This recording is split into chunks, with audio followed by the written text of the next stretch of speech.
At the inheritance meeting, my brother confidently declared, "Mom and Dad are giving all 8 rental houses in Florida to me. Tegan too. Bad, you are getting nothing." Everyone cheered. I just smiled and said, "Dad, you really do not know, do you?" He froze as if his heart dropped. My brother screamed, "Know what? My name is Tegan Williams, and at 32 years old, I am a forensic accountant in Atlanta. But to my family, I am just the invisible wallet. Before I tell you how I evicted my own brother from a house he thought he owned, let me know where you are watching from in the comments below. Hit like and subscribe if you have ever had to stand up to family who underestimated your worth." The sun was setting over my father Otis Williams' estate in Buckhead. It was supposed to be a celebration of his retirement, but the air felt heavy with secrets. The backyard smelled of expensive barbecue catering and old money pretension. My brother Jamal walked onto the patio wearing a white linen suit that cost more than my first car. Thick gold chains glinted around his neck. Hanging off his arm was his wife Becky. She was rubbing her stomach and making sure the light caught the oversized diamond on her finger. My father tapped a silver spoon against his champagne flute, demanding silence. The crowd of relatives and business partners quieted down. I stood near the back holding a glass of water, feeling the knot in my stomach tighten. "I have an announcement," my father boomed, his voice projecting with the authority of a man who had never been told no. "To preserve the Williams legacy and ensure our future, I have decided to transfer the deeds early. All 8 rental properties in Florida, worth $4 million, will go to Jamal immediately." The guests erupted in applause. My mother Beatrice beamed at her golden child. I felt the blood drain from my face. Those properties were the only reason the family business had not gone under years ago. I stepped forward, my heels clicking on the stone patio. "Dad, are you sure about this?" The music stopped. My father frowned, looking at me like I was a stain on his carpet. I continued, my voice steady despite my racing heart. "I have paid the property taxes on those houses for the last 5 years. I managed the repairs. Jamal does not even know the addresses." My father waved his hand dismissively. "Do not be petty, Tegan. Jamal needs the capital to expand the empire. You have a salary. You can take care of yourself." Jamal laughed, a cruel sound that echoed off the marble walls. He walked over to me, invading my personal space. He reached into his pocket and pulled out a crumpled $100 bill. He threw it at me. It hit my chest and fluttered to the ground. "Consider that your bookkeeping fee, little sister. Now get out of my sight. You are ruining the vibe." I retreated into the house, seeking refuge in the expansive kitchen. The noise of the party faded behind the heavy oak doors, but the humiliation still burned on my skin, where the crumpled bill had struck me. I leaned against the cold granite island, trying to steady my breathing. The kitchen was a pristine display of stainless steel and marble, usually the heart of the home, but tonight it felt like a sterile operating room. I expected my mother to follow me to apologize for Dad and Jamal. I expected a hug, or at least a sympathetic look. The door swung open, but there was no softness in Beatrice Williams' eyes. She marched toward me, her heels clicking sharply against the tile like gunshots. She stopped inches from my face. Her perfume, usually comforting, now smelled cloying and suffocating. "How dare you?" she hissed, her voice low and venomous. "You selfish little girl. You just had to make a scene, didn't you? You couldn't just let your brother have his moment." I stared at her in disbelief. "Mom, he threw money at me. He humiliated me in front of the entire family and the business partners." Beatrice waved her hand dismissively, as if swatting away a fly. "Jamal is under a lot of pressure. He is the future of this family. You provoked him with your petty jealousy." She reached into her designer purse and pulled out a thick document. She slammed it onto the counter next to a tray of untouched hors d'oeuvres. "Sign this, now." I looked down at the papers. The header read, "Waiver of Interest." It was a legal document formally relinquishing any claim to the family trust and the properties. If I signed this, I would be legally severing myself from the assets I had spent years protecting. "Mom," I said, my voice trembling slightly, Do you know what this is? This cuts me out completely. Beatrice crossed her arms. I know exactly what it is. Jamal needs a clean title to secure financing for his new venture. If your name is attached, the bank will ask too many questions. We cannot have you dragging down his credit with your interference. Sign it, Tegan. Do it for the family. I felt a cold laugh bubble up in my chest. It was a bitter, jagged sound. For the family, I repeated. You mean for Jamal? It is always for Jamal, just like last year, right? Beatrice stiffened, but I continued, the memories flooding back with painful clarity. Do you remember my Toyota Camry, Mom? The one I bought with my first bonus check from the firm? I loved that car. It was the first thing that was truly mine. She rolled her eyes, looking at her watch. We are not talking about old cars, Tegan. We are talking about the future. I slammed my hand on the counter, making the silverware jump. We are talking about it, I shouted. Because when Jamal got arrested for that DUI in Buckhead, you called me at 3 in the morning. You were hysterical. You said he could not spend a night in jail because it would ruin his reputation. You said the company could not handle the scandal. You made me sell my car that very morning to a cash buyer for half its value, just to post his bail and pay the shark lawyer. You promised I would be paid back. I never saw a dime. Beatrice did not flinch. She looked at me with a chilling mixture of pity and annoyance. That is ancient history. And honestly, Tegan, that was your duty. He is your older brother. He carries the name. You are the sister. Your role is to support him, not to hold grudges over a used car. You should be honored to help him succeed. Now pick up the pen. She shoved the pen into my hand. Her touch was cold. Sign the waiver. If you walk out of this kitchen without signing it, do not bother coming back for Christmas.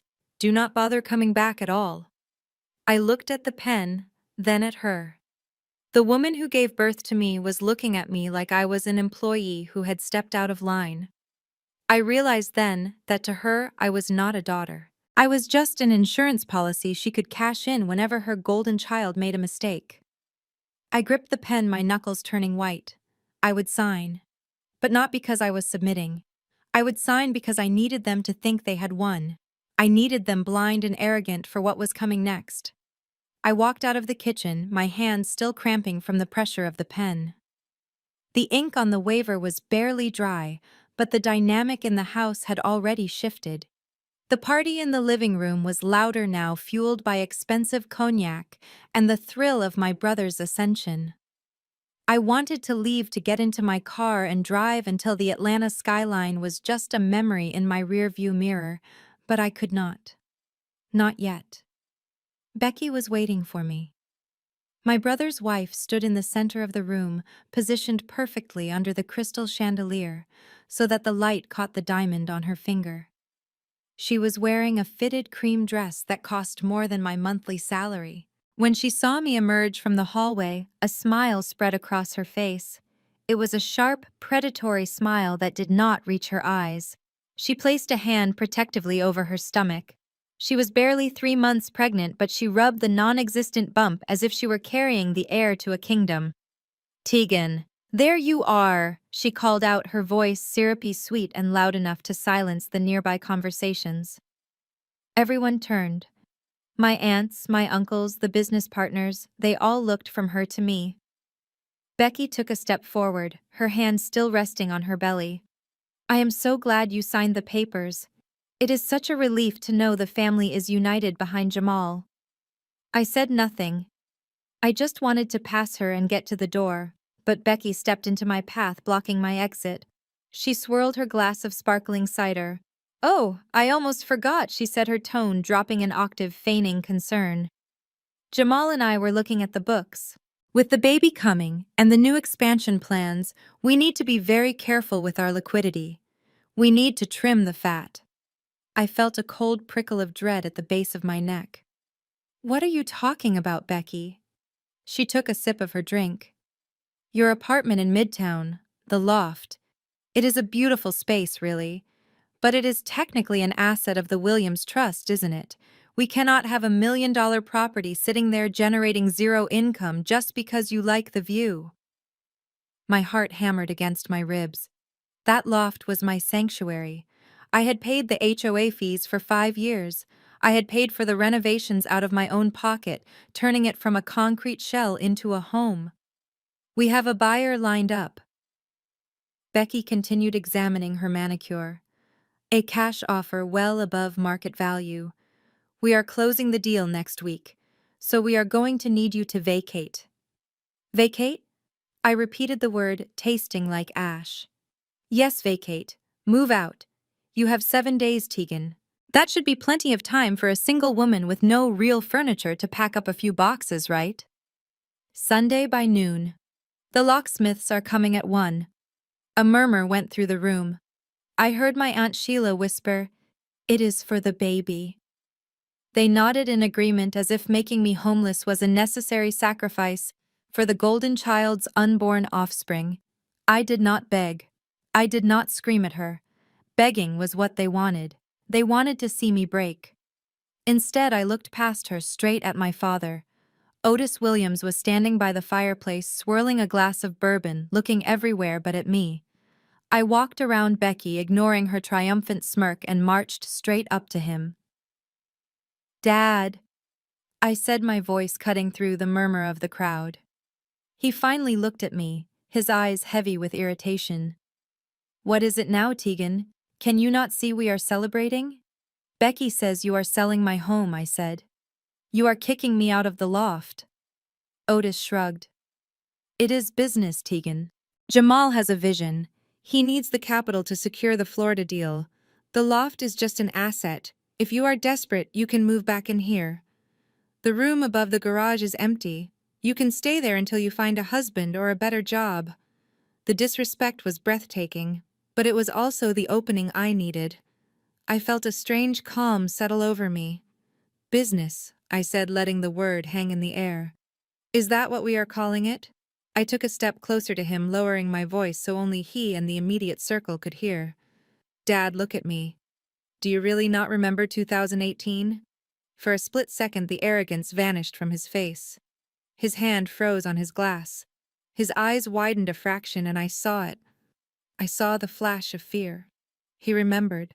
He remembered the IRS agents at the door. He remembered the liens. He remembered the nights he sat in his study crying because he thought he was going to federal prison. He knew exactly what happened in 2018. But then the mask slammed back into place. He cleared his throat and turned his back to me, facing his guests. "I do not know what you are talking about, girl. Stop living in the past. Jamal is the future of this family. Now go home and start packing. You have 7 days." I watched his back stiff and tense. He was lying, and his denial was the final nail in his coffin. I had given him a chance. I had given him an out. Now I was going to take everything. The heavy oak front door clicked shut behind me, cutting off the sound of my family's laughter. The silence of the Buckhead evening should have felt lonely, but instead it felt like absolute clarity. I walked down the long, winding driveway, my heels crunching softly on the perfectly manicured gravel my father paid a fortune to maintain. The air was thick with the scent of expensive landscaping and humidity, but for the first time all night, I could breathe. I reached my car, parked at the far end of the turnaround. It was a 10-year-old sedan with a dent in the rear bumper and fading gray paint. Parked next to Jamal's leased Mercedes and my father's vintage Jaguar, it looked like the help's car. That was exactly how they saw me. The help, the fixer, the invisible bank account they could drain whenever their ambition outpaced their talent. I sat in the driver's seat, but I did not start the engine yet. The interior was dark and quiet. I reached into my purse and pulled out my second phone. This was not the device I used to text my mother about Sunday dinners or listen to Becky complain about her nail tech. This was an encrypted company phone. I dialed a number I knew by heart. It rang once. "Harrison." A crisp voice answered immediately. It was David Harrison, my personal attorney and senior partner at my firm. He was the only man in Atlanta who knew exactly how much I was worth, and exactly who really owned the ground my father walked on. "It is Tegan," I said, my voice devoid of the tremor that had been there just minutes ago in the living room. "They signed the waiver. They are moving to liquidate the loft. Initiate Protocol Alpha. Freeze the corporate accounts. Flag the trust for suspicious activity. And David, call our contact at the IRS. Tell them we need to review the 2018 filings for Phoenix LLC immediately." There was a brief pause on the other end. "Understood," David replied, his tone professional and sharp. "Do you want to wait until Monday morning when the banks open?" "No," I said, staring at the glowing golden windows of the mansion where my brother was currently spending money he no longer had. "Do it now. I want his card to decline before dessert is served." Inside the house, I knew exactly what was happening. Jamal was likely standing on the coffee table shaking a bottle of Dom Perignon, spraying the vintage Persian rug my mother claimed to love so much. He was probably raising a toast to his genius, to his luck, to the stupidity of his little sister who just signed away her rights without a fight. He was celebrating his coronation as the king of the Williams Empire. He had no idea that the castle was made of sand, and I had just called in the tide. I hung up the phone and turned the key. The engine hummed to life, reliable and steady. I backed out of the spot, casting one last look at the house in the rearview mirror. It looked grand and imposing, a monument to my father's ego. But from where I sat, it just looked like collateral.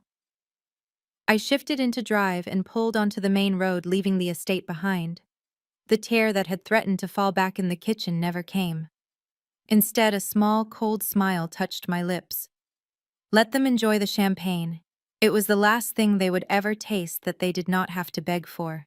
While I was navigating the dark highway away from the estate, my brother was already initiating the destruction of the empire he believed he had just conquered. Jamal drove his least luxury sedan straight to the most exclusive exotic car dealership in Buckhead. He did not go home to his pregnant wife. He did not sit down to review the ledgers or understand the responsibilities he had just claimed. He went shopping. He walked onto the showroom floor with the swagger of a man who had never earned $1 but had just been handed millions. The fluorescent lights bounced off his gold watch as he strutted past Porsches and Ferraris, looking for something loud enough to silence his own insecurities. He stopped in front of a lime green Lamborghini Aventador, displayed on a rotating platform. It was aggressive, flashy, and completely impractical, exactly like him. A salesman in a sharp suit approached him, caution in his eyes. "Can I help you, sir?" Jamal did not even turn his head. "I am taking this one. I want the paperwork done tonight." The salesman hesitated, glancing at Jamal's attire, which screamed new money and bad decisions. "Sir, the deposit on this vehicle is $50,000 non-refundable. We usually require a credit check before a test drive." Jamal laughed, a loud barking sound that made other customers look over. "Credit check. Do you know who I am? I am Jamal Williams. I just inherited the Williams real estate portfolio. I own half the rental market in Florida." He reached into his jacket pocket and pulled out the heavy black corporate credit card. It was the card my father had entrusted to him for emergency building repairs and vendor payments. Jamal held it up like a royal decree. "This is not credit, kid. This is power. Put the $50,000 on this, and throw in the carbon fiber upgrade." While the salesman hurried away to run the card, Jamal stepped into the glass-enclosed waiting area. He pulled out his phone and dialed a number that I knew my father would never approve of. It was a contact listed as Ray Quick Cash. Ray was a predatory wholesaler known for buying distressed properties from desperate people for pennies on the dollar. I stood in the shadows of my own mind, watching this memory play out, knowing exactly what was said. "Ray, it is Jamal. Yeah, the deal is done." The old man signed everything over. "Listen, I need liquidity. I have got big moves to make. I have 2 units on Cypress Creek in Orlando, prime location near the parks. Yeah, I know the market value is 600. I do not have time for market value. I need cash in hand by Tuesday. Give me 300,000 for both, and I will sign the deeds over Monday morning." He paused, listening to the voice on the other end. Tenants. Who cares about the tenants? Kick them out. Raise the rent. Burn them down for the insurance money for all I care. Once you pay me, they are your problem. Just have the check ready. He hung up the phone, adjusting his tie in the reflection of the window. He looked at himself and saw a titan of industry. He saw a genius making executive moves. He did not see a man committing felony fraud. He did not see that he was selling assets he did not legally own to pay for a car he could not afford. The salesman returned, holding the black card with two hands like it was a holy relic. Jamal snatched it back and scribbled his signature on the receipt with a flourish, sealing his fate with blue ink. Monday morning arrived with a steel-gray sky that matched my suit perfectly. I stepped out of the elevator onto the 40th floor of the Sovereign Building in downtown Atlanta. The receptionist did not ask who I was or tell me to wait. She simply nodded and pressed a button under her desk, unlocking the heavy glass doors to the executive wing. This was my world. In my father's house, I was the invisible daughter, the doormat. But here I was, Tegan Williams, senior partner, and the woman who caught white-collar criminals for breakfast. I walked straight into the corner office. David Harrison was already standing waiting for me. He was a man who charged $1,000 an hour, but today he looked like a kid on Christmas morning. He pointed to the large monitor on the wall. The graph showed a massive spike in the corporate credit usage, followed by an immediate freeze. "He really did it," David said, his voice filled with professional disbelief. "He tried to put a $50,000 down payment on a Lamborghini using the maintenance fund card." I sat down at the head of the conference table. "I told you he would. Jamal has never seen a limit he did not try to break." David tapped the screen, bringing up a legal diagram. "This is exactly what we needed, Tegan. This is the textbook definition of piercing the corporate veil. By using corporate funds for a purely personal luxury purchase, Jamal and by extension your father, who authorized his access, have obliterated the legal separation between themselves and the business entity. They have treated the company assets as their personal piggy bank. In a court of law, this removes any protection they might have claimed. They have violated the fiduciary duty of a property manager." He slid a thick file folder across the polished mahogany table. It was labeled Tax Year 2018. I opened it. The documents inside were the smoking gun my father had conveniently chosen to forget. There were the IRS liens, the panicked emails from Otis begging for a solution, and the transfer deeds. David leaned forward. "Your father thinks he parked those 8 houses in a shell company owned by his old friend Thomas to hide them from the IRS. He thinks he is just managing them until the heat dies down. He has no idea that when Thomas died, the estate sold that shell company to you to cover Thomas' medical bills." I ran my finger over the signature line on the 2018 deed. My father's signature was shaky, terrified. He had signed away his empire for $10 just to stay out of prison. And I had bought it to save him.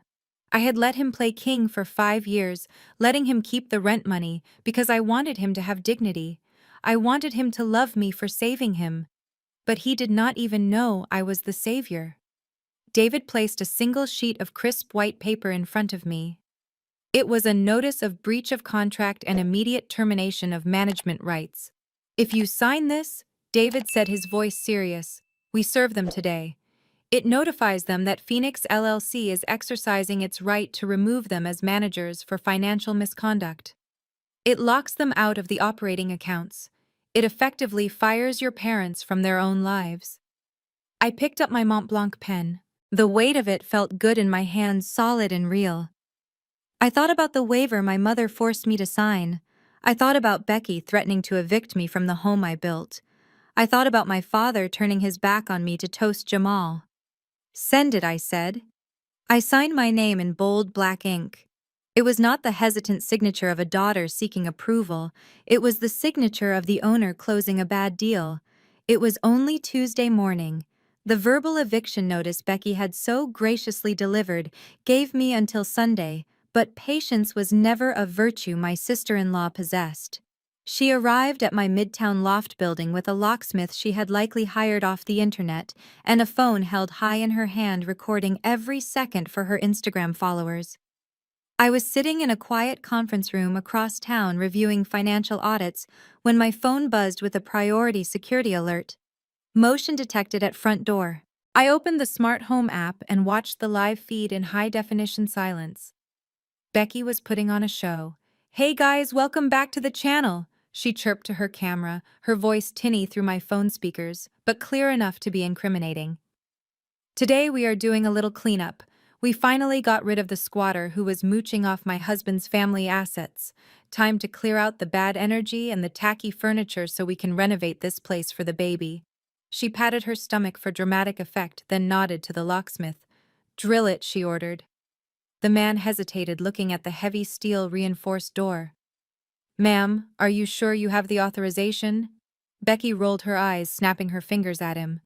"Do you want the cash or not? It is my husband's building. I am the owner. Just open it." The drill whined, and the lock gave way. Becky pushed the door open and stepped into my sanctuary. My loft was not just an apartment. It was a masterpiece of exposed brick and curated art. It was filled with things I had collected from my travels, things I loved. Becky did not see the value. She saw targets. She walked over to my vintage record collection, rare vinyls I had spent years hunting down. She grabbed a handful and flung them out into the public hallway like frisbees.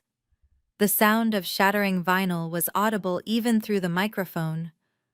"Oops," she laughed to her live stream. "Looks like this trash is taking itself out." She went to my closet, grabbing armfuls of my tailored suits and silk blouses, throwing them onto the dirty floor of the corridor. "Look at this," she sneered, holding up a blazer I had worn to make partner. "Trying so hard to look rich when you are just a broke little bookkeeper who lives off daddy." Sad. I watched my knuckles white as I gripped my phone. Every item she broke, every piece of clothing she soiled, was adding a zero to the damages I would claim. I did not yell. I did not rush home to stop her. I simply pressed a button on the app marked Panic. It was a silent alarm connected directly to the Atlanta Police Department's priority dispatch, signaling a burglary in progress. Within seconds, the feed showed the reflection of blue lights flashing against the hallway windows. Becky was too busy tearing down my curtains to notice. She was still talking to her camera, oblivious that she was documenting her own felony for the world to see. "Say cheese, Becky," I whispered to the screen. "You are about to be famous."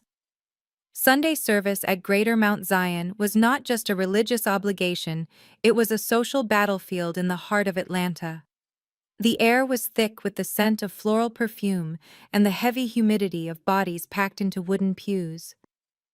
I wore a simple black dress and sat in the back, hoping to remain invisible, but in a community this tight invisibility was a luxury I could not afford. The choir had just finished a soul-stirring rendition of Amazing Grace when my mother, Beatrice Williams, walked to the pulpit. She was wearing her Sunday best, a royal blue hat, with a feather that bobbed as she dabbed at her dry eyes with a lace handkerchief. She took the microphone from Pastor Jenkins, her hand trembling with a performance worthy of an Academy Award. She spoke of heartbreak. She spoke of a serpent in her bosom. She did not name me at first, but she did not have to. "Brothers and sisters, please pray for my husband Otis and me," she wailed, her voice cracking perfectly. "We raised our children in the light of the Lord. We gave them everything. But the devil has entered our home. Our own daughter is taking us to court. She is suing the very hands that fed her, trying to take the roof over our heads because of greed." The congregation gasped, a collective intake of breath that sucked the air out of the room. Hundreds of heads turned toward the back pew. I felt the weight of their judgment like a physical blow. To them, I was the ungrateful daughter, the cold-hearted career woman who had forgotten her roots. They did not know I had anonymously paid for the new stained-glass windows they were admiring.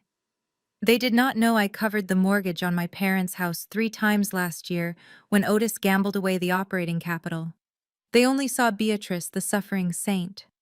Pastor Jenkins, a man who drove a Cadillac. I knew my father had helped finance, placed a heavy hand on Beatrice's shoulder. "We rebuke the spirit of division," he boomed into the microphone, his eyes locking onto mine with sanctimonious fire. "We pray for those lost souls who value money over blood. Repent, daughter, before it is too late." I did not bow my head. I did not cry. I stood up. The wooden pew creaked in the silence. I smoothed my dress and walked into the center aisle. I could feel the heat of their stares burning my skin. I walked past the whispering deaconesses, past the old men shaking their heads in disgust. I reached the offering table near the front. I pulled a thick white envelope from my purse. Inside was $5,000 in cash, my monthly tithe that kept the lights on in this building. I dropped it into the brass plate. The heavy thud echoed in the silent sanctuary. I looked at my mother one last time. She stopped crying for a split second, her eyes tracking the money with a flicker of greed she could not hide. Then I turned and walked out the double doors into the blinding Atlanta sunlight, leaving them to their prayers and their lies.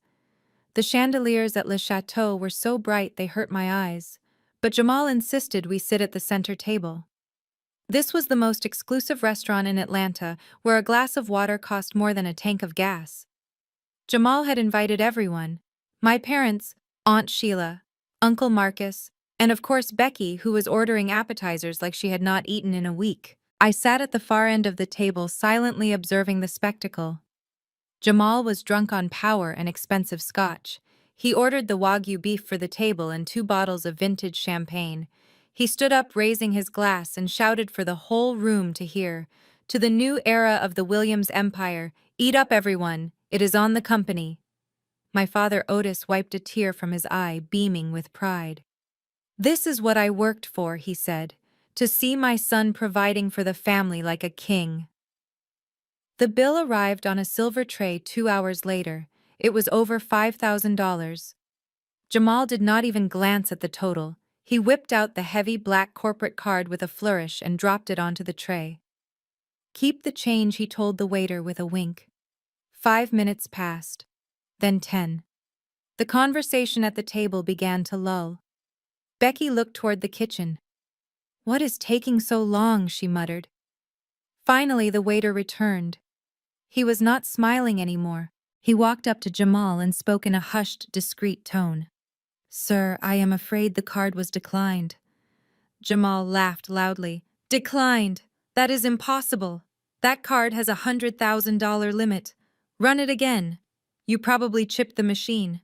"I tried it 3 times, sir," the waiter said, his voice tightening. "The system says the account is frozen. Do you have another form of payment?" The table went deadly silent. My mother looked down at her plate. Becky's face turned a shade of pink that matched her dress. Jamal stood up his chair, scraping loudly against the floor. "This is ridiculous," he shouted, causing the other diners to stare. "I am calling the bank right now. You people are incompetent." He pulled out his phone and dialed the concierge line for the business account. He put it on speakerphone, slamming the device onto the white tablecloth so everyone could hear him berate the representative. "Hello, this is Priority Banking. How can I help you today?" a calm female voice answered. "This is Jamal Williams, CEO of Williams Properties," Jamal barked. "My card just got declined. Fix it immediately or I will pull every dime out of your bank." "One moment, Mr. Williams, let me check the status." We waited. The silence was suffocating. I took a slow sip of my water, watching the sweat bead on my brother's forehead. "Sir," the representative came back on the line. "I see the issue here. The corporate account was frozen 20 minutes ago due to a priority flag." "A flag," Jamal screamed. "I did not authorize any flag. I am the owner. Unfreeze it now." "I am sorry, sir," the representative said, her voice cutting through the restaurant like a knife. "But you are not the authorized administrator on this account." The freeze was placed by the primary account holder and the legal guarantor of the business assets. Jamal looked at the phone, confused. "What are you talking about?" "My father is the guarantor." "Dad, tell her." Otis leaned forward. "I am Otis Williams. I demand you release the funds. I am sorry, Mr. Williams, the woman said. But according to our records from the 2018 restructuring, the primary guarantor and sole administrator of the liquidity accounts is Ms. Tegan Williams. She has flagged this transaction as unauthorized use of funds. Would you like me to connect you to her legal team? Jamal froze. He looked at the phone, then at Dad. Then, slowly, he turned his head to look at the end of the table where I was sitting. I dabbed my mouth with a napkin and offered him a small, cold smile. You really should have checked the bylaws, brother, I said softly. Now, who is paying for the steak? Jamal lunged across the table with a feral scream, knocking over the bottle of vintage wine. The dark red liquid pooled on the white tablecloth like a fresh wound spreading rapidly toward my mother's lap. He scrambled over the centerpiece, his face contorted into a mask of pure rage, his hands reaching for my throat. You hacked it! He shrieked, spit flying from his mouth. You jealous little witch, you hacked the system. I will kill you. My father and Uncle Marcus grabbed him by the shoulders, hauling him back just before he could reach me. Jamal thrashed against their grip, knocking a crystal water pitcher onto the floor where it shattered into 1,000 diamond shards. The sound silenced the entire restaurant. Waiters froze with trays mid-air. Diners at nearby tables gasped and clutched their pearls. Becky was screaming something about her blood pressure and the baby, but nobody was listening to her. All eyes were on Jamal, who was panting heavily, his expensive linen suit now stained with wine and sweat. He pointed a shaking finger at me. You are dead, Tegan. You think you can use your little computer tricks to embarrass me? You are nothing. You are a nobody bookkeeper. I will have you arrested for cybercrime. I did not flinch. I did not step back. I stood perfectly still, watching his tantrum with the detached interest of a scientist observing a lab rat. I reached into my purse. My movements were slow and deliberate. I pulled out a small silver case. I snapped it open and extracted a single heavy card with gold-embossed lettering. I placed it gently on the wet tablecloth right next to his declined black card. Read it, I said, my voice cutting through the noise like a razor blade. My father released Jamal's arm and picked up the card. His hands were trembling so badly he almost dropped it. He squinted at the text, his brow furrowing in confusion. Tegan Williams. He read aloud, his voice weak and breathy.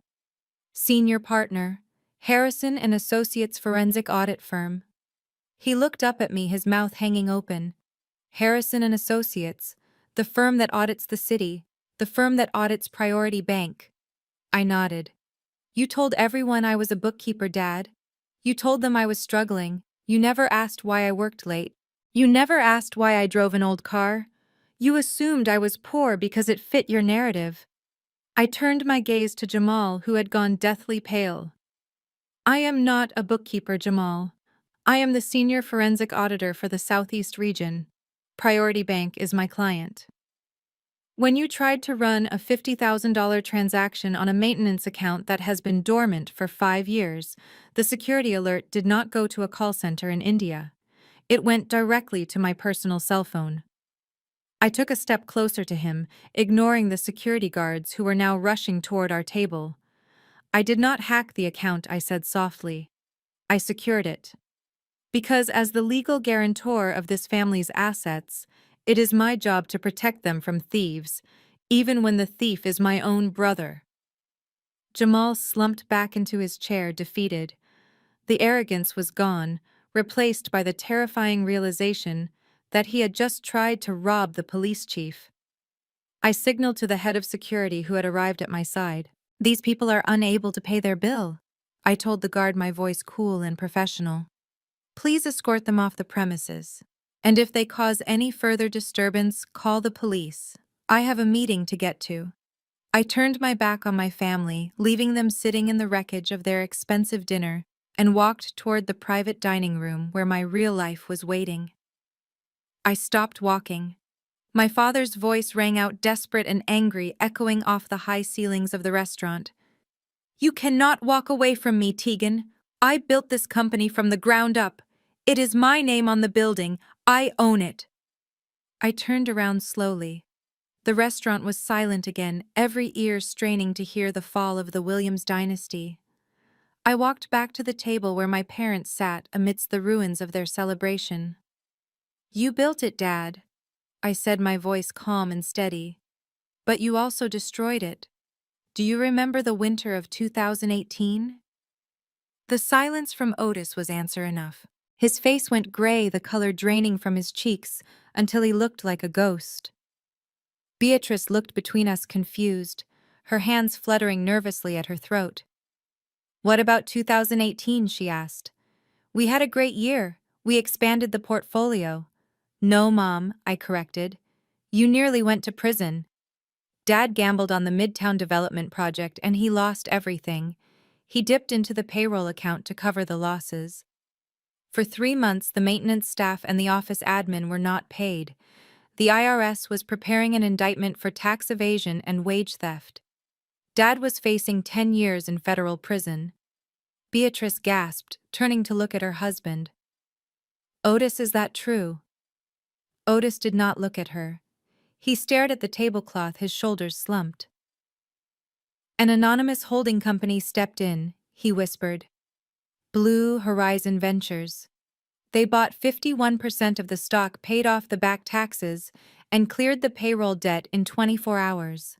I signed the papers. It was a miracle." I laughed, a dry, humorless sound that made Becky flinch. "It was not a miracle, Dad. It was a bailout. You never met the investor. You just signed the dotted line to save your own skin because you were terrified. You thought Blue Horizon was some foreign conglomerate that just wanted a passive income stream." I placed my hands flat on the table, leaning in so they could see the truth in my eyes. "Blue Horizon is me, Dad. I liquidated my investment portfolio. I sold my first condo in secret. I emptied my savings to buy that controlling stake. Not because I wanted your failing company, but because I could not stand the thought of my father in an orange jumpsuit. I own 51% of Williams' properties. I am the majority shareholder. You and Mom are sitting on the board because I allow it. You draw a salary because I sign the checks. You are not the CEO. You are an employee who is currently on thin ice." The room seemed to tilt. Becky looked at Jamal, who was still being held by security near the exit. Her eyes widened as the realization hit her.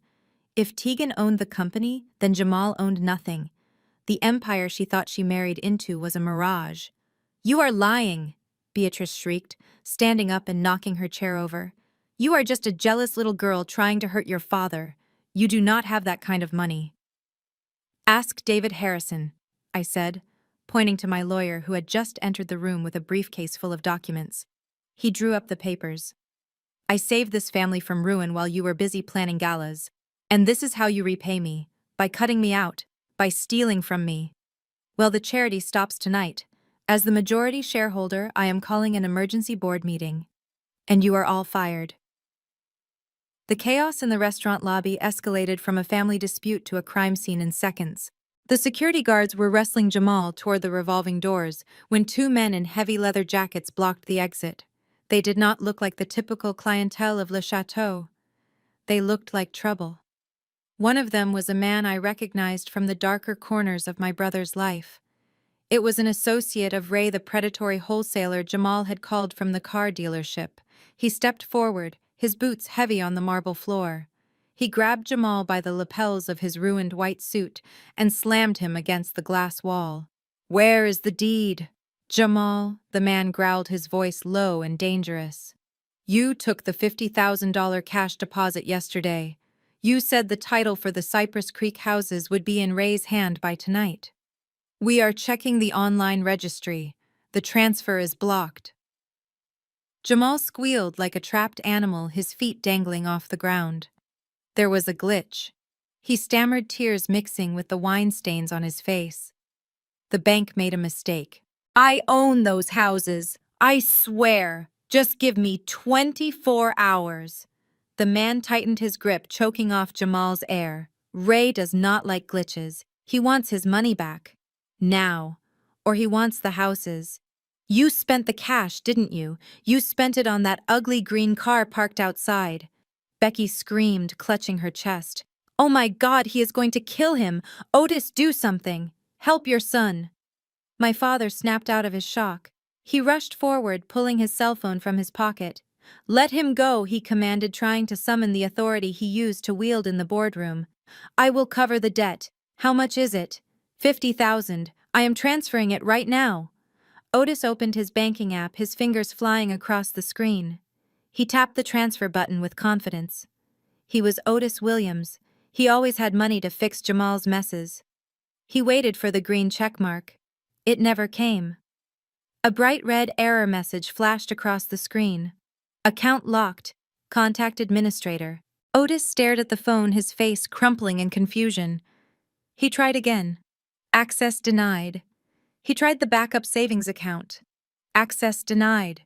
He looked up at me, his eyes wide with panic. Tegan, he whispered. The money. It is not moving. I stood by the coat check, buttoning my trench coat. I looked at my father, then at the thug holding my brother. It is not your money, Otis, I said calmly. It belongs to the company, and as of 10 minutes ago, the board has voted to suspend all discretionary spending for non-employees. Jamal shrieked as the man landed a heavy fist into his gut, doubling him over. Otis dropped his phone, his hands shaking helplessly. He realized for the first time in his life he was powerless. He could not write a check. He could not make a call. He was just an old man with empty pockets watching his legacy get beaten up in a restaurant lobby. I did not stay to watch the rest. I nodded to the head of security, who was now calling the police on everyone involved. Good luck with the audit, I said to my family. I pushed past the thugs and walked out into the cool night air. Behind me, the sounds of Jamal begging for mercy faded into the background. I had a business to run, and they had a very long walk home. The ride back to the Buckhead estate was a funeral procession for my brother's ego. Jamal sat in the back of the Uber, his face swelling from the punch he had taken, nursing his bruised ribs. But while Jamal was broken, Becky was calculating. She sat beside him, her eyes darting back and forth in the dark cabin, her mind racing like a rat in a maze. She knew the lifestyle she had married into was evaporating by the second. The moment they walked through the front door of my parents' house, she went into survival mode. Otis collapsed onto the sofa, pouring himself a glass of whiskey with shaking hands. Beatrice was weeping softly into a handkerchief, muttering about how I had been possessed by the devil. But Becky ignored them. She grabbed Jamal by the shoulders and shook him hard. Listen to me, Jamal, she hissed, her face inches from his. We do not have time for you to feel sorry for yourself. Tegan thinks she has checkmated us because she controls the bank accounts, but she forgot something. Jamal looked up, his eyes glassy. It is over, Becky. She owns the company. She owns everything. Not everything, Becky snapped. She does not have physical possession of the Florida deeds yet. The county clerk office is closed until tomorrow morning. The transfer of ownership she talked about is just paperwork in a lawyer's briefcase right now. She dragged Jamal into my father's study and slammed the door. She went straight to the wall safe. She knew the combination because she had watched Otis open it a dozen times. She spun the dial and pulled out the heavy stack of property deeds. The 8 rental houses in Florida. $4 million in equity sitting right there in paper and ink. We sell them tonight, Becky commanded, dumping the papers onto the mahogany desk. We do not go through a bank. We go through your friend Ray. We sell them for cash, 50 cents on the dollar. Who cares? We take the $2 million and we leave the country before Tegan can file the injunction. Jamal stared at the papers. But I cannot sell them. The title is under the company name. It needs the administrator's signature. It needs Tegan's signature. Becky grabbed a pen from the desk holder. It was a heavy gold fountain pen my father had used to sign contracts for 30 years. She shoved it into Jamal's hand. Then be Tegan, she whispered, her voice low and dangerous. You have seen her signature 1,000 times. She signed your birthday cards. She signed your bail checks. Just do it, Jamal. Do it or we lose everything. Do it or our baby grows up poor. Jamal looked at the pen, then at Becky's desperate, greedy eyes. He swallowed hard. He pulled a blank transfer of ownership form from the stack. He closed his eyes for a second, visualizing my signature, the loops and the sharp angles of the letters. Then he put the nib to the paper. The scratching sound of the pen was loud in the quiet room. He practiced once on a scrap piece of paper. Then he moved to the official deed. He signed Tegan Williams on the dotted line. Then he did it again on the next document. And the next. Becky stood over him, watching like a hawk, nodding with approval as he committed 8 counts of felony forgery in under 10 minutes. They thought they were being clever. They thought they were being stealthy. They did not notice the small red light blinking on the bookshelf hidden between the leather-bound encyclopedias. It was the backup security camera I had installed 6 months ago to monitor my father's heart medication. And it was recording every single stroke of the pen in high-definition 4K video. I thought I had seen the depths of my brother's depravity when he forged my signature, but I was wrong. Jamal did not run. He did not hide. He doubled down. 2 days after the restaurant disaster, I was sitting in my office when David Harrison walked in with a grim expression. He dropped a heavy legal packet on my desk. It was not a surrender. It was a summons. Jamal had filed an emergency injunction against me in the Fulton County Probate Court. The charge was financial exploitation of an elderly person. He was claiming that I manipulated our aging father into signing over the company while he was mentally incapacitated in 2018. He claimed I was holding their assets hostage, starving my elderly parents to death while I lived in luxury. It was a lie so bold it was almost impressive. But in the court of public opinion, the truth does not matter, the story does. And Jamal had sold a masterpiece to the press. That evening, I turned on the local news. The reporter was standing outside the gates of my parents' estate in Buckhead. My mother was standing next to him, wearing no makeup and a simple gray dress, looking frail and confused. It was a costume. Beatrice Williams never left her bedroom without contouring, but today she looked like a victim. She held a tissue to her face, sobbing on camera. "My daughter Tegan," she wailed into the microphone. "She took everything. We just wanted to retire. We trusted her. Now we cannot even buy groceries. She locked us out of our own bank accounts." The reporter turned to the camera, his face grave. "A heartbreaking story tonight from one of Atlanta's most prominent families. A daughter turning her back on the parents who raised her, seizing control of the family fortune." We reached out to Ms. Williams for comment but received no response. My phone began to ring. It was not just family this time. It was hate mail. Strangers on the internet were calling me a monster. My LinkedIn profile was bombarded with comments calling me a predator. The church community groups were buzzing with prayer circles for poor Sister Beatrice and her demonic daughter. Jamal had turned the entire city of Atlanta against me. He was winning the PR war. He thought that by painting me as the villain, he could pressure me into settling. He thought shame would make me fold. He sat in the background of the news clip, his arm around our mother, looking like the protective, dutiful son. He was smirking. He thought he had checkmated me. He did not realize that by dragging this into the public eye, he had just given me the stage I needed to destroy him completely. He wanted a show. I was going to give him a blockbuster. The deposition room smelled of stale coffee and expensive billing hours. It was a windowless box on the 45th floor, designed to make people uncomfortable, but I had never felt more at home. I sat next to David Harrison, my hands folded on the table, watching the performance unfold. Across from us, Jamal was preening like a peacock.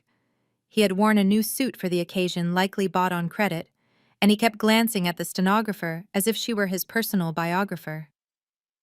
My parents sat beside him, looking smaller and older than they had on the news. Otis refused to meet my eyes, staring at a spot on the wall, while Beatrice clutched her handbag like a shield. "We are wasting time," Jamal announced, leaning back in his chair with a smirk. "We all know why we are here." Tegan tried to pull a fast one, but she forgot that paper trails do not lie. He reached into his briefcase and pulled out a thick stack of documents bound with a rubber band. He slammed them onto the table with a dramatic thud that made my mother jump.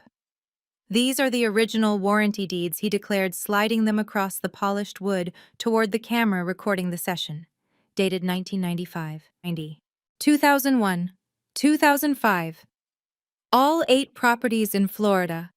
And look whose name is on the title line. Otis and Beatrice Williams. Not Tegan, not some shell company. My parents. They own the land, they own the bricks, and they are giving them to me. He looked at me, his smile stretching wide and predatory. You can fake a digital log, Tegan, you can hack a bank account, but you cannot hack a physical deed signed 20 years ago. You lose. The properties are mine. Drop the lawsuit or I will have you disbarred for fraud. I did not reach for the papers. I did not need to see them. I knew every square inch of those houses. I knew which roofs leaked and which tenants paid late. I knew them because I had paid for them. I looked at David. He adjusted his glasses, calm and precise as a surgeon. He did not even look at the deeds Jamal had presented. Instead, he opened his own file folder. It contained a single sheet of paper. Mr. Williams, David said, addressing my father directly for the first time. His voice was soft, almost gentle, which was always a bad sign for the person on the other end. Before we address the validity of these historical documents, I have a question regarding the fiscal year of 2018. Otis shifted in his seat, blinking rapidly. 2018. What about it? David slid the single paper across the table. It stopped right in front of my father. Do you recognize the name Phoenix LLC? The room went deadly silent. Jamal frowned, looking from the paper to his father, waiting for Otis to dismiss it, to laugh it off. But Otis did not laugh. His face went slack. The color drained from his skin, leaving him ashen. His hand trembled as he reached for the water glass in front of him, knocking it slightly so the water sloshed over the rim. Phoenix, Jamal asked, annoyed. What is Phoenix LLC? Some kind of startup. Dad, tell him it does not matter. Otis could not speak. He stared at the paper as if it were a death warrant. He remembered Phoenix LLC. He remembered it very well. It was the name of the lifeboat he had jumped into when he thought the ship was going down. And he was just now realizing that the lifeboat had a captain, and she was sitting right across the table. Phoenix LLC was a strategic partnership. Otis stammered, his voice cracking under the fluorescent lights. It was a temporary arrangement to protect the family assets during a market downturn. It means nothing. David Harrison did not blink.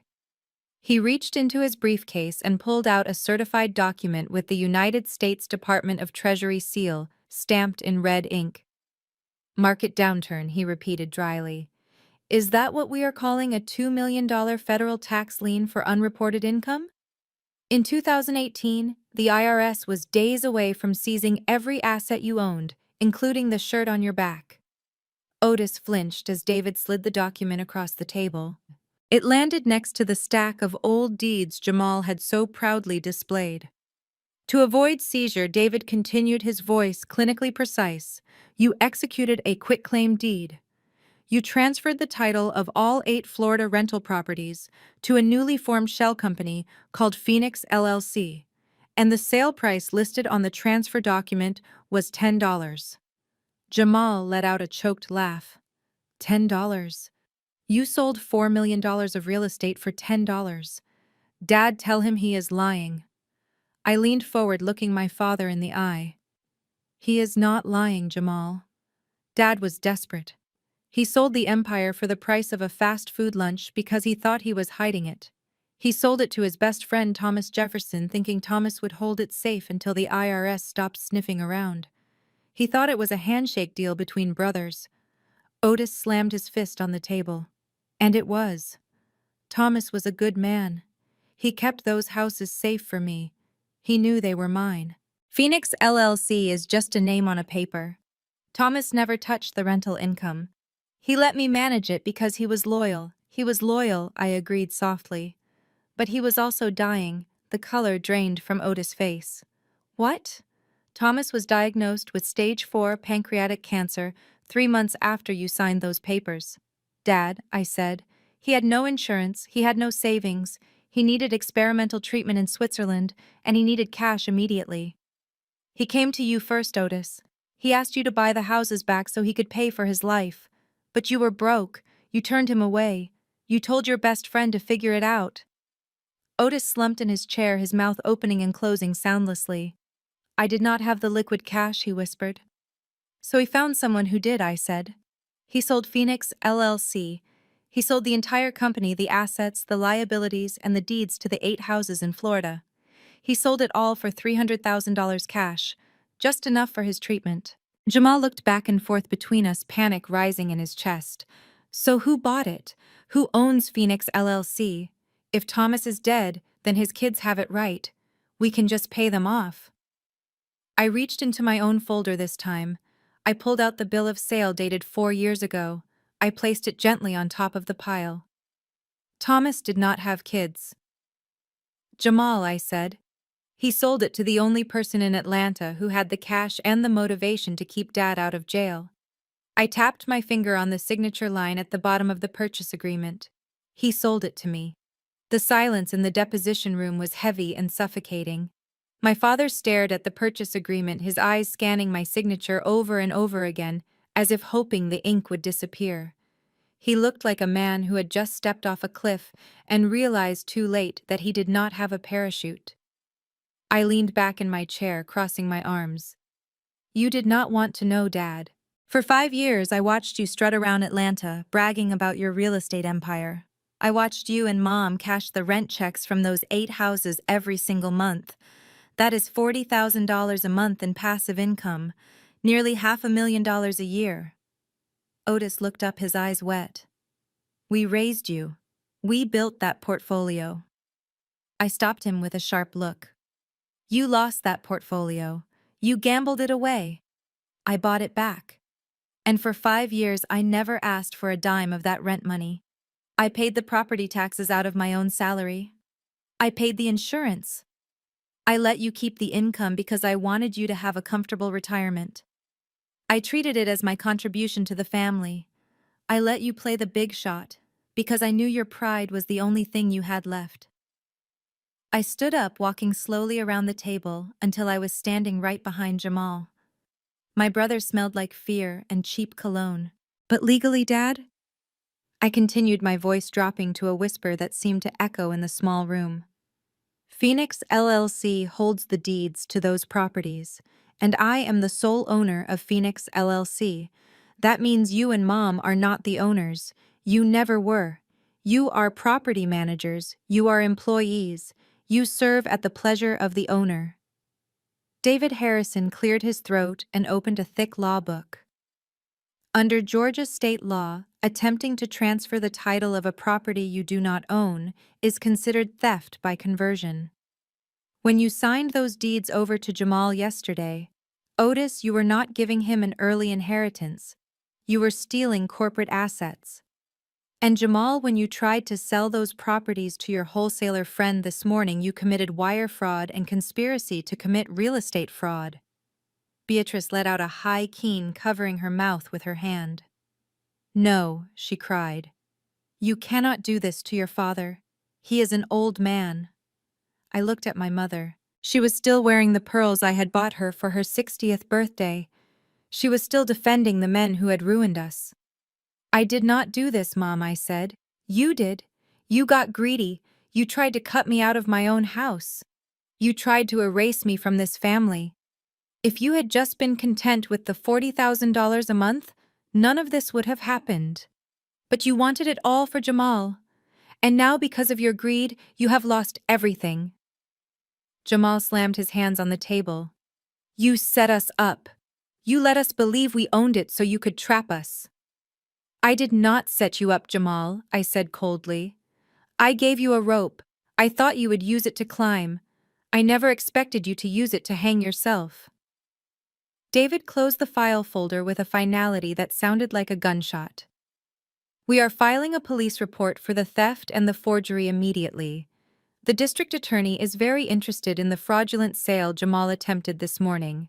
I suggest you save your money for a criminal defense lawyer. You are going to need one. The heavy door of the conference room swung open with a force that made the glass walls vibrate. 2 uniformed officers and a man in a cheap suit stepped inside.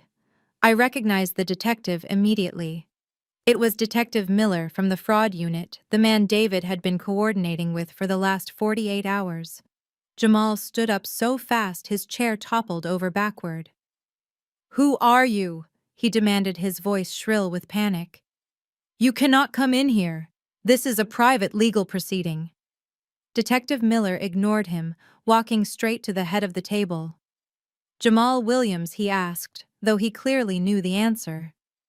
"Yes," Jamal stammered, wiping sweat from his upper lip. "Who wants to know?" "You are under arrest," Miller stated, pulling a pair of metal handcuffs from his belt. "For what?" Jamal shrieked, backing away until he hit the wall. "I did not do anything. This is a mistake." "It is not a mistake," Miller said, grabbing Jamal's wrist and spinning him around. "We have a warrant for your arrest on 8 counts of first-degree forgery and 1 count of felony real estate fraud. We have the wire transfer records from this morning, Mr. Williams. You accepted a $300,000 deposit for the sale of properties you do not own. That is grand larceny." Otis stood up, his face purple. "You cannot arrest my son.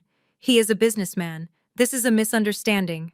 "Sit down, sir," the uniformed officer barked, his hand resting on his holster.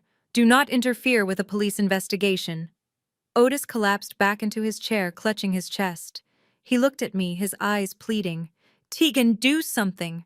Tell them it is a family matter." I looked at my father. He was still trying to play the patriarch, still trying to order me around to fix his broken son. I stood up slowly, smoothing out my skirt. "I did tell them, Dad." I said, my voice devoid of sympathy. "I filed the police report this morning. I gave them the security footage from your study. I gave them the IP logs from the wire transfer. This is not a family matter anymore. It is a criminal matter." The handcuffs clicked shut around Jamal's wrists. The sound was loud and final in the small room. Jamal looked at me, his eyes wide with terror. "Tegan, please," he begged, the arrogance finally gone. "Do not let them take me. I cannot go to jail. Becky is pregnant." "You should have thought about that before you forged my signature," I said. "You should have thought about that before you tried to sell my houses." Miller shoved Jamal toward the door. "You have the right to remain silent." The detective recited the words, bouncing off the walls like a death knell for the Williams legacy. "Anything you say can and will be used against you in a court of law." As they dragged him out into the hallway, Jamal began to sob, loud, ugly sounds that echoed down the corridor. Beatrice buried her face in her hands, unable to watch her golden child being hauled away like a common criminal. Otis just stared at the empty doorway, his mouth hanging open, his world completely destroyed. David Harrison began packing up his files. "Well," he said, snapping his briefcase shut, "that concludes the deposition." I looked at my parents one last time. They looked small and broken, sitting alone at the big table. I felt a flicker of pity, but I snuffed it out. They had made their choice. They had chosen the thief over the savior. Now they had to live with the consequences. I turned and walked out of the room, leaving them in the silence. The hallway outside the deposition room was cold and sterile, a stark contrast to the heated emotional collapse happening on the carpet. My parents chased me to the elevator bank. The heavy brass doors were sliding shut when Otis jammed his arm between them, forcing them back open. He looked like a man who had aged 20 years in 20 minutes. His expensive suit was rumpled and his eyes were wild with desperation. Beatrice threw herself at my feet. The woman who had looked down on me for 32 years, the woman who criticized my hair, my clothes, and my career, was now kneeling on the dirty floor, clutching the hem of my skirt like a beggar. "Tegan, please," she wailed, her voice echoing in the empty corridor. "You have to stop this. Call the district attorney. Tell them it was a mistake. Tell them you gave him permission to sign. You cannot let your brother go to Rice Street. They will eat him alive in there." I looked down at her. I felt nothing. No pity, no sadness, just a deep, exhausting hollowness.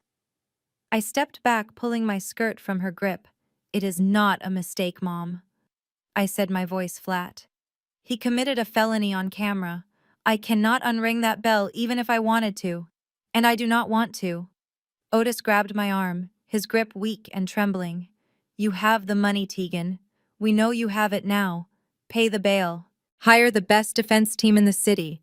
We will pay you back. I swear it. Just get him out. He is your blood." I looked at my father's hand on my arm. The same hand that had signed away my inheritance yesterday. The same hand that had pointed at the door and told me to leave my own home. I pulled my arm away. "You will pay me back," I repeated. "With what, Dad? You do not have any money. I own the company. I own the houses. I own the chair you are standing next to. You have nothing to offer me. But you are family." Beatrice sobbed, rocking back and forth. "You are supposed to help family." "I helped family when I sold my car to keep him out of jail for the DUI, I said. "I helped family when I bought the company to keep Dad out of federal prison. I have been the safety net for this family for 5 years. And what did I get for it? You tried to make me homeless. You tried to steal my future to fund his ego." I pressed the call button for the elevator again. The light turned green. "Jamal has spent his entire life believing that consequences are for other people," I said as the doors opened. "He thinks he can steal and lie and cheat because Mommy and Daddy will always write a check to make it go away. Well, the checkbook is closed." I stepped into the elevator. My parents scrambled to get up, but David Harrison stepped in front of them, blocking their path with his briefcase. "Tegan, do not do this," Otis screamed as the doors began to slide shut. "He is your brother." "I know," I said, watching their desperate faces disappear through the narrowing gap. "That is why I am letting him learn the one lesson you never taught him. Actions have consequences. And tonight, he is going to learn that lesson in a cell." The doors clicked shut, severing the connection. I was alone in the silence rising toward the sky while my family fell apart on the ground floor. The ink on the arrest warrant was barely dry when the rats started jumping from the sinking ship. I was sitting in my corner office at Harrison and Associates the next morning reviewing the asset forfeiture protocols when my assistant buzzed the intercom. Her voice was tight with suppressed amusement. "Ms. Williams, your sister-in-law is here. She says it is an emergency regarding the Williams estate. She says she has information you need." I spun my chair around to face the glass doors. "Send her in." Becky did not strut into my office the way she had strutted through my parents' living room. She shuffled. The diamonds were gone. The designer dress was replaced by a frantic energy and a tracksuit that looked like she had slept in it. Her face was blotchy without makeup, and her eyes darted around the room assessing the wealth and power that surrounded me. She sat down without being asked, clutching a manila envelope to her chest. "I filed for divorce this morning," she blurted out before I could even say hello. "I served him at the jail. I am done, Tegan. I am washing my hands of him." I leaned back in my leather chair, steepling my fingers. "That was fast, Becky. He has not even been arraigned yet." "Did the love fade as soon as the credit limit hit 0? Becky scoffed, a harsh, ugly sound. "Love. Please. Jamal is a loser. He lied to me. He told me he was the CEO. He told me he had millions. I checked the joint accounts this morning, Tegan. They are overdrawn. He has nothing. He is in debt up to his eyeballs to people who break kneecaps. I cannot raise a child in that environment." She paused, licking her lips nervously. "About the child. I need to tell you something. I need you to know that I am on your side. I always was, really. I was just scared of him." I raised an eyebrow, waiting. "The baby," she whispered, leaning over the desk. "It is not Jamal's." The silence in the office was absolute. I stared at her, marveling at the sheer audacity of this woman. "It is my personal trainer's," she continued, rushing to get the words out. "Jamal does not know. Nobody knows. But I am telling you because I want you to trust me. I want to help you, Tegan. I know where he hid the rest of the cash from the other scams. I have his passwords. I can be your star witness. I can help you bury him and your parents so deep they never see the sun again." She reached out her hand, trembling slightly, trying to touch mine. "Us girls need to stick together, right? You are the winner, Tegan. I see that now. You are the one with the brains, the power. I want to be on the winning team. Just cut me a small check. A finder's fee for the information. Maybe let me stay in the loft until I get on my feet. We can be friends. Sisters. I looked at her hand. It was the same hand that had pointed the locksmith to my door.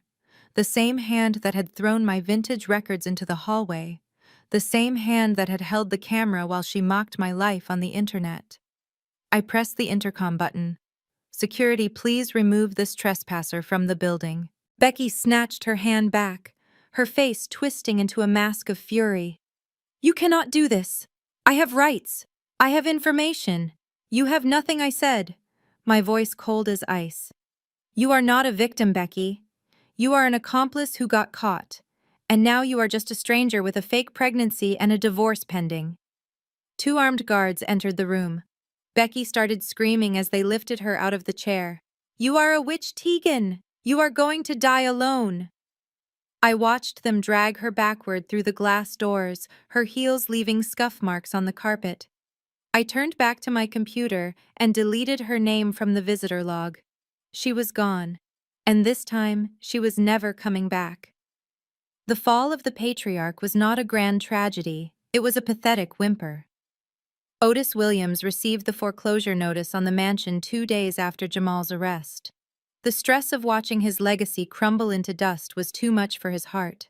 He collapsed in the foyer of the house he no longer owned, clutching his chest, while Beatrice screamed for help. The ambulance took him to Emory University Hospital, the same hospital where our company software managed the patient intake. I arrived an hour later, not because I was worried, but because my name was listed as the primary contact for the insurance policy. I walked into the cardiac wing, my heels clicking on the linoleum. Beatrice was in the waiting room looking small and frail. When she saw me, she tried to hug me, but I stepped aside.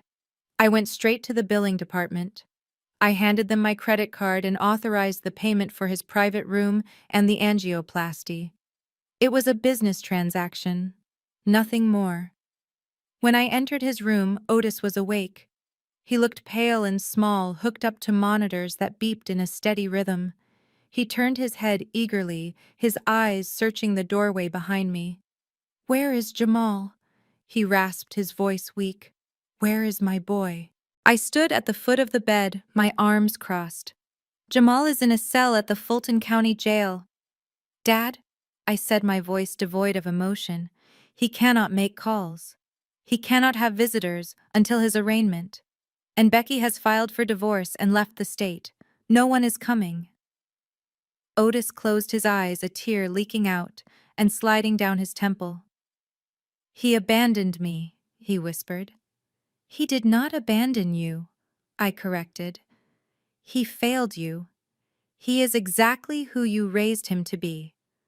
A man who takes until there is nothing left. Otis looked at me then.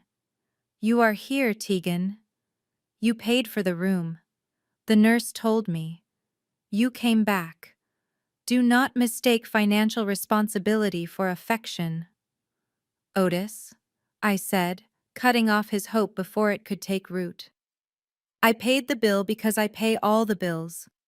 I ensured you have the best doctors because I do not want anyone saying I let my father die of neglect. But I am not your daughter anymore. I am your benefactor. There is a difference. He reached out his hand, his fingers trembling, reaching for mine. I am sorry, Tegan. I was wrong. We can start over. I looked at his hand. It was the hand that signed the deed transfer to Jamal. It was the hand that waved me away when I asked for help with college.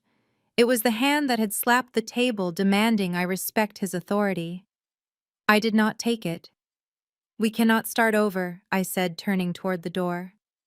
The contract is terminated. You have a roof over your head and medical care because I am merciful. But do not expect me to sit by your bedside and hold your hand. You wanted a son to carry your legacy. Now you have to live with the silence he left behind. I walked out of the room, leaving him alone with the beeping machines and the crushing weight of his own choices. 2 weeks after my father's heart attack, I walked into the living room of the Buckhead estate for the final time. The house was quiet. The servants were gone, let go because there was no money to pay them. Beatrice was sitting by the window staring at the driveway, waiting for a miracle that was never coming. Otis was in his armchair, a blanket over his legs, looking frail and defeated. I did not sit down. I did not accept the glass of water my mother nervously offered. I placed a single document on the coffee table. It was the closing statement for the sale of the Florida portfolio. I sold them, I said, my voice filling the empty room. All 8 houses. The deal closed this morning. Otis leaned forward, his eyes lighting up with a desperate hunger. He saw the figure at the bottom of the page, $5.2 million. For a moment the color returned to his cheeks.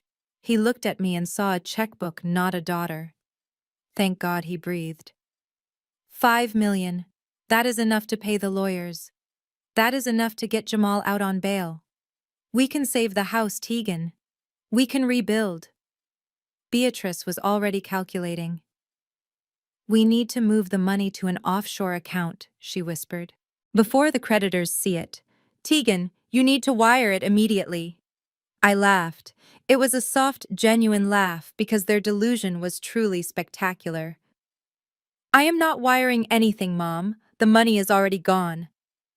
The hope vanished from their faces, instantly replaced by horror. Gone, Otis choked out. What do you mean, gone? You just sold them. Where is the cash? I reached into my purse and pulled out a glossy brochure. On the front was an architectural rendering of a state-of-the-art building. I tossed it onto the table next to the closing statement. I donated it, I said. Every single penny. Beatrice picked up the brochure, her hands shaking. The Williams Center for Financial Literacy, she read aloud. Yes, I said. It is a new wing at the community college in South Atlanta. It will provide scholarships and business training for underprivileged youth. It will teach them how to manage money, how to spot fraud, how to build wealth honestly so they do not end up like Jamal. You gave away our legacy, Otis whispered, tears streaming down his face. You gave away our retirement. That was $40,000 a month. How are we supposed to live? You will live on your Social Security, Dad, I said. And I have set up a small stipend for you. $2,000 a month. It is enough for groceries and utilities in a small apartment. But the Buckhead house is going to foreclosure, and the rental income is gone forever. You did this out of spite, Beatrice hissed, throwing the brochure at me. You would rather give money to strangers than help your own flesh and blood. I did not do it out of spite, I replied, picking up the brochure and smoothing it out. I did it out of justice. That money was poison in this family. It made you lazy. It made Jamal a criminal. Now it is going to do some actual good. I am turning your greed into someone else's opportunity. I turned to leave. Otis called out to me, his voice weak and trembling. Tegan, please, just a little bit. Just enough to save the cars. I stopped at the door. Take the bus, Dad, I said. It is better for the environment, and it is all you can afford. The view from the 45th floor of the Sovereign Building was different when your name was on the door as senior partner. 1 year had passed since the collapse of the Williams family dynasty, and the silence was the most expensive thing I had ever bought. It was worth every penny. I stood on the balcony of my new penthouse overlooking the Atlanta skyline. The air was crisp and clean. There were no frantic voicemails on my phone. There were no emergency demands for bail money. There was just the hum of the city and the click of paws on hardwood floors. Justice, my rescue.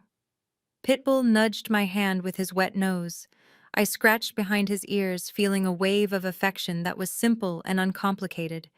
He did not care about my bank account. He just wanted to be near me. That was the only kind of loyalty I allowed in my life now. I turned back toward the living room. The space was modern and open, filled with art I had chosen and furniture I had bought, without worrying if it was flashy enough for my mother or expensive enough for my father. It was my sanctuary. My assistant had forwarded an email from the prison that morning. Jamal's parole hearing was coming up. I deleted it without reading it. That was a problem for the state of Georgia, not for me. I had spent 32 years being the fixer, the safety net, and the bank. Now, I was just Tegan. The doorbell rang. I checked the monitor. It was Marcus. I smiled, feeling a flutter in my chest that had nothing to do with anxiety. Marcus was an architect I had met at a charity gala for the Financial Literacy Center. He was successful, self-made, and most importantly, he was secure. On our first date, he did not ask about my family's connections or my net worth. He asked about my favorite books. He asked about my work. He paid for dinner, and he did not make a show of it. I opened the door. Marcus stood there holding a bottle of wine and a bag of takeout from our favorite Thai place. He kissed me hello, a gentle, lingering pressure that made my knees weak. He looked over my shoulder at the sprawling apartment. "Rough day at the firm?" he asked, handing me the wine. I took it, leaning against the doorframe. "We caught a CEO embezzling from his own charity today. It was brutal." Marcus shook his head, walking into the kitchen to start plating the food. "Some people never learn that you cannot build a legacy on theft." I watched him move around my kitchen. He did not try to take up space. He did not try to control the room. He just fit. He respected my independence because he valued his own. He did not need me to be small so he could feel big. I walked over and wrapped my arms around his waist, resting my head on his back. "No, they never learn," I whispered. But I did. I had learned that family was not about blood. It was about respect. I had learned that love was not a transaction. And I had learned that the best view in the world was the one you earned with your own two hands. I was finally free. And for the first time in my life, the future looked exactly like I wanted it to be. Thanksgiving in Paris was cold, but beautiful. The City of Lights was draped in a thin layer of frost that made the cobblestones glitter like diamonds under the street lamps. I sat at a corner table in a bistro overlooking the Seine, wrapped in a cashmere coat that I had bought with my own dividend check. Marcus sat across from me, his eyes crinkling as he laughed at something the waiter said. He poured a glass of vintage Bordeaux, the rich red liquid swirling in the crystal. It was a far cry from the tension-filled dinners of my childhood, where every bite was swallowed with a side of criticism. Here there was no shouting, there was no posturing. There was just the quiet comfort of two people who had nothing to prove. Back in Atlanta, the scene was very different. I knew this because my Aunt Sheila had called me earlier, unable to keep the gossip to herself. The Buckhead estate was gone, seized by the bank, and sold at auction to a tech entrepreneur who planned to tear it down. My parents were living in a two-bedroom apartment in a complex near the airport where the sound of jet engines rattled the windows every 10 minutes. Their Thanksgiving dinner was not served on fine china. It was likely a store-bought rotisserie chicken eaten on paper plates because Beatrice had sold the silver to pay for Jamal's legal fees. And Jamal, my brother, the golden child, the heir apparent, was spending his holiday in the back of a greasy diner. He had been released on parole 3 weeks ago, his ankle monitor a constant reminder of his new reality.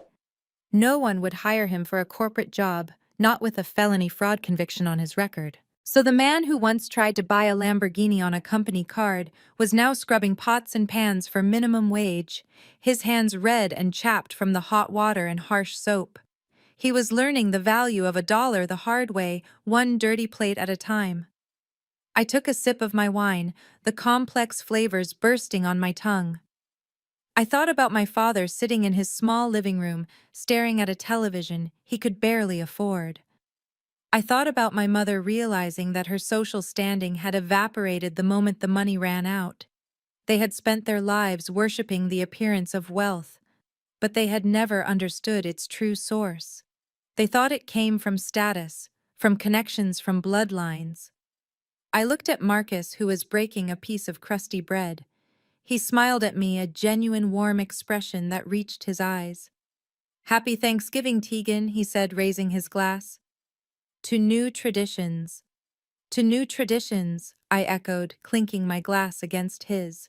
They say that blood is thicker than water, that family is everything, that you should sacrifice your soul to keep the peace. But looking out at the lights of Paris, I knew the truth. Blood is just biology. Respect is the only currency that matters.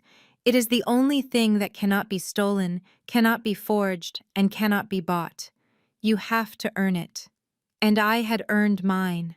I had walked through the fire of their betrayal and come out the other side, not just with my fortune, but with my self-worth intact. I had bought my freedom, and it was worth every single penny. Tegan's journey reveals a harsh but liberating truth. Your value is never defined by your family's approval, but by your own self-respect. Blood may connect us, but loyalty must be earned. When those closest to you betray your trust for greed, the most powerful response isn't an emotional outburst. It is strategic silence backed by success. True freedom arrives only when you stop trying to buy their love and start investing in your own peace. We learn that financial independence is the ultimate shield, and sometimes walking away is the only way to truly win. If you believe respect should be earned rather than inherited, hit that like button and subscribe for more satisfying stories of justice served cold.